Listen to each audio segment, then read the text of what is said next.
সূরাতুল বাকারা আয়াত নাম্বার 183। আল্লাহ সুবহানাহু ওয়া তাআলা কোরআনুল কারীমে যতগুলো বিধানের কথা বলেছেন, নামাজ, রোজা, হজ, যাকাত, ঈমান, এরকম যতগুলো কোরবানি, যতগুলো বিধানের কথা আল্লাহ তাআলা কোরআনে বলেছেন, সমস্ত বিধানের পরিপূর্ণ বর্ণনা আল্লাহ তাআলা কোরআনে দেননি। কি দেননি? পরিপূর্ণ, কথাটা ভুল বুঝবেন না। পরিপূর্ণ বর্ণনা আল্লাহ দেননি। কিছু বলেছেন, যেমন বলেছেন আকিমুস সালাত, নামাজ কায়েম করো। এখন নামাজ কায়েম করো কিভাবে করবেন এর বিস্তারিত আলোচনা কোরআনে আছে? নাই। তোমরা যাকাত দাও, এখন যাকাত দিতে বলেছেন, কিন্তু কিভাবে দিব, পার্সেন্ট কত হবে, কেমনি কি, কতটুকু সম্পদ থাকলে কতটুকু যাকাত দিতে হবে এর বিস্তারিত আলোচনা কোরআনে নেই। কিন্তু আল্লাহ বলছেন যাকাত দাও। হজ, হজ করতে বলেছেন, কিন্তু বিস্তারিত আলোচনা হজের কোরআনে নেই। কিন্তু বিস্তারিত আলোচনা জানার জন্য আমাদেরকে কোথায় যেতে হয়? হাদিসে যেতে হয়। কিন্তু আল্লাহ সুবহানাহু ওয়া তাআলা রমাদানের কথা এক জায়গায় এখানে বলেছেন, এবং এর পুরো ডিটেইলস আলোচনা আল্লাহ কোরআনেই দিয়েছেন। কিসে দিয়েছেন? কোরআনের ভিতরে দিয়েছেন। পুরো ডিটেইলস আলোচনা, খোলাখুলি সমস্ত আলোচনা আল্লাহ কোরআনে দিয়েছেন। একমাত্র রোজার কথা, সিয়ামের কথা। তো আল্লাহ সুবহানাহু ওয়া তাআলা এই ইবাদতটা সম্পর্কে পরিপূর্ণ কথা আল্লাহ কোরআনে দিলেন। তাহলে বুঝতে হবে এই সিয়ামটা, এই রোজা, এই আমলটা আল্লাহ তাআলার কাছে অনেক অনেক অনেক অনেক দামি, অনেক দামি। যেমন আল্লাহ বলেছেন তোমরা হজ করো, কিন্তু হজ করলে কি দিবেন? আল্লাহ তার সৃষ্টি সম্পর্কে বলেছেন, আমি জান্নাত দেব, দুনিয়ার কল্যাণ দেব হজ করলে। যাকাত দিলে সম্পদ বেড়ে যাবে, সম্পদ পবিত্র হবে। তাহলে তার সৃষ্টি সম্পর্কে আল্লাহ বলতেছে। নামাজ পড়ো, নামাজ পড়লে আল্লাহ জান্নাত দিবেন, এই কথাও আল্লাহ তাআলা বলেছেন সূরা মাআরিজে। কিন্তু সিয়ামের কথা যখন আল্লাহ বলেছেন, তখন আল্লাহ তাআলা বলেছেন এই সিয়াম যে ব্যক্তি আদায় করবে, আমি আল্লাহ নিজেই তার জন্য হয়ে যাব। আল্লাহ কিন্তু বলেননি যে আমি জান্নাত দেব। আল্লাহ বলেননি যে আমি তাকে এইটা দিব ওইটা দিব। আল্লাহ বলছেন আমি নিজেই তার জন্য হয়ে যাব। হাদিসে কুদসিতে বলা হয়েছে আস-সাওমু লি ওয়া আনা আজিসি, যে ব্যক্তি রোজা রাখে আমি আল্লাহ তার জন্য হয়ে যাই। আল্লাহ সরাসরি হয়। তাহলে বুঝতে হবে এই সিয়ামটা আসলে অনেক গুরুত্বপূর্ণ একটি ইবাদত। তাহলে এটার অনেক আলোচনা আছে, অনেক মাসলা মাসাইল আছে, কিন্তু সবগুলো তো আর স্বল্প সময়ে বলা যায় না। তাহলে আজকে আলোচনার বিষয় কি?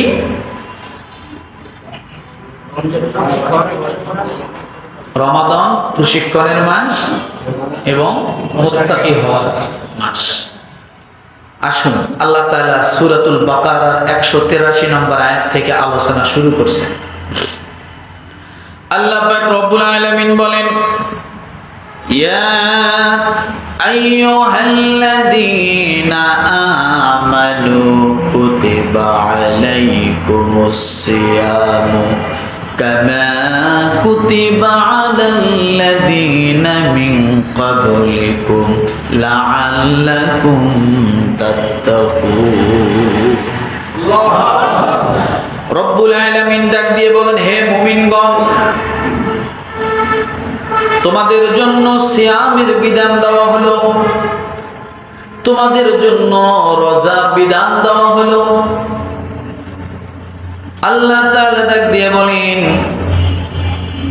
যেমন বিধান তোমাদের পূর্ববর্তীগণকে দেওয়া হয়েছিল। কেন আল্লাহ কথা বললেন পূর্ববর্তীদের বিষয়? কারণ রমাদান একটি কষ্টের ইবাদত। হজ করতে যায় মানুষ, সেখানে খাওয়া দাওয়া করে, 5 ওয়াক্ত নামাজ আছে, নামাজের ফাঁকে ফাঁকে খাওয়া দাওয়ার ব্যবস্থাও আছে না নাই? আল্লাহ খাইতে নিষেধ করেন নাই। ফজর পড়েছেন জহর পর্যন্ত খান, জহর পড়েছেন আসর পর্যন্ত খান, কোনো নিষেধ নাই। কিন্তু রব্বুল আলামিন সিয়ামের কথা বলেন,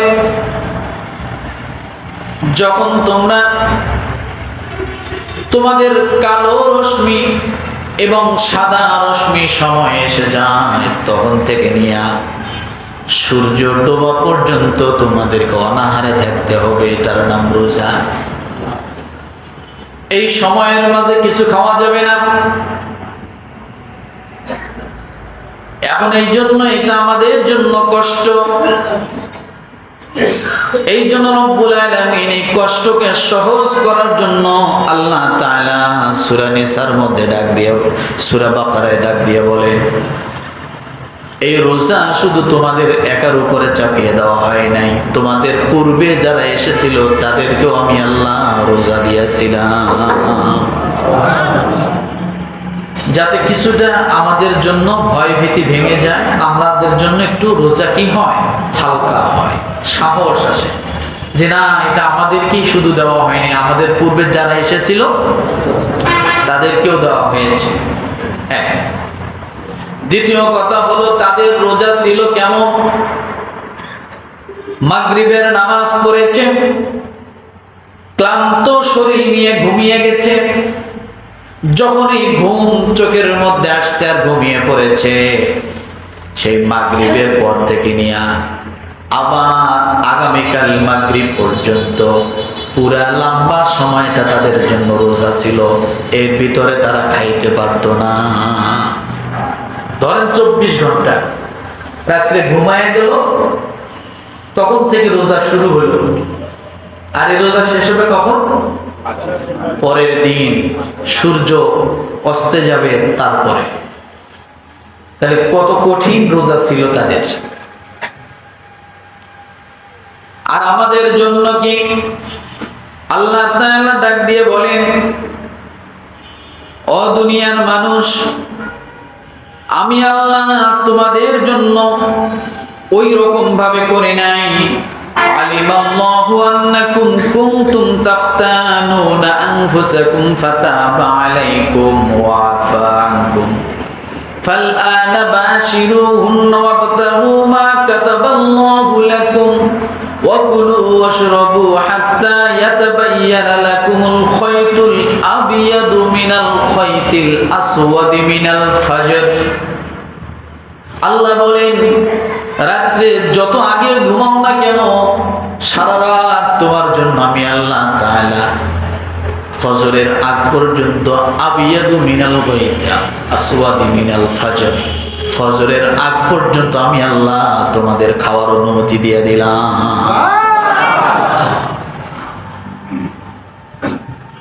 তাহলে আমাদের জন্য কিছুটা হলেও তো সহজ হয়েছে।